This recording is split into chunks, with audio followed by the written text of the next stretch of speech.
Bonjour, bonjour à tous, bienvenue. On accueille aujourd'hui Baptiste Hammin. Bonjour à tous, bienvenue Hello à tout toi le aussi. monde. Comme tu le sais, je cherche à donner le maximum de tuyaux sur LinkedIn pour permettre aux gens d'optimiser leur temps, pas seulement mes clients, mais tout un chacun. Avant d'en arriver à ce sujet, est-ce que tu veux bien nous expliquer quel est ton métier, celui pour lequel on te connaît? Donc enchanté. Moi je m'appelle Baptiste Hammin. Je suis entrepreneur. Voilà, la dernière aventure dans laquelle je me suis lancé avec ma femme, c'est le projet Juliette.com. Voilà. Donc en gros, l'idée du projet, c'est d'aider les familles à construire un avenir un petit peu plus durable. Donc on propose beaucoup de contenu pour voilà, accompagner ces familles dans la compréhension des changements climatiques en cours, d'essayer de comprendre même de manière globale un peu tout ce qui se passe. Et puis on montre aussi, on essaie aussi de montrer l'exemple au travers des produits qu'on propose. On a des produits d'hygiène pour la salle de bain, des produits voilà, pour toute la maison, pour les bébés. Et puis on va proposer pas mal de choses à venir aussi pour la salle de jeu. L'idée, c'est d'aller encore plus loin dans notre stratégie autour du contenu. Mais voilà, n'hésitez pas à aller voir, c'est juliette.com si vous voulez plus d'infos. Bon, on ira jeter un coup d'œil, c'est chouette. Est-ce que ce métier que tu dis en plus vivre avec ton épouse, est-ce que ce métier vous laisse le temps pour vivre des passions qui n'ont peut-être pas de rapport avec ce métier spécifiquement, justement? Hem, Pure passion, moi je fais du handball, en Ok. sport, j'aime bien les sports collectifs. Après je fais aussi un peu je fais du tennis aussi assez régulièrement, donc pas mal de sports, pas mal de sports. Après, on a fait le choix aussi d'entreprendre pour un sujet qui nous passionne hyper fort avec ma femme, donc c'est Forcément.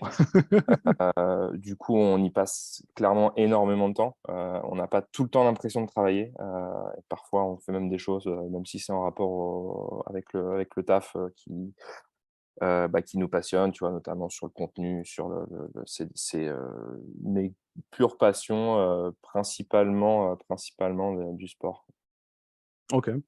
Alors, pour faire le lien entre les 2, ne serait-ce que sur cette idée de temps de sport, quel serait ton secret ou ta méthode pour bien gérer ton temps, pour vivre ces passions sans délaisser ton métier et puis pour mettre aussi un cadre à ce métier qui, comme tu dis, est tellement passionnant qu'on pourrait s'y noyer un petit peu? C'est peut-être un peu le sentiment que tu voulais dire, Mmh. sachant que ce secret ou cette méthode pourrait, servir les personnes qui nous regardent. Ouais, complètement.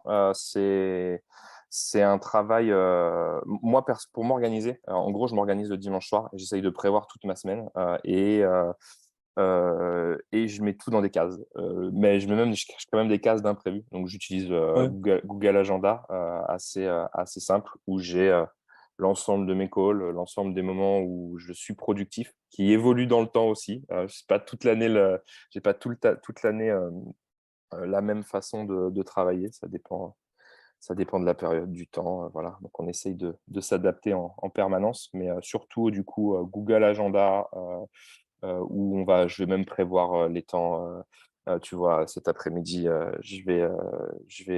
pendant 1 heure, je vais avec ma fille au hand, je l'accompagne au hand parce que je trouve ça très cool de passer du temps avec elle et puis, ça lie aussi avec l'autre passion que j'ai. Et même ça, je le mets dans l'agenda, voilà. Et j'essaye de m'organiser et le dimanche soir, ça me permet vraiment aussi d'enlever de la charge mentale pour le lundi. C'est souvent une journée assez intense pour moi. ouais, carrément. Oui et puis garder la souplesse qui est nécessaire derrière. Mmh. Ça marche. Bah, Baptiste, merci de ta visite parmi nous. Merci pour ces éléments qui vont, j'espère, nous permettre d'alimenter notre réflexion. Plein de bonnes choses pour la suite. Merci Eh ben beaucoup et puis écoute, à bientôt. avec grand plaisir. À plus tard. Ciao.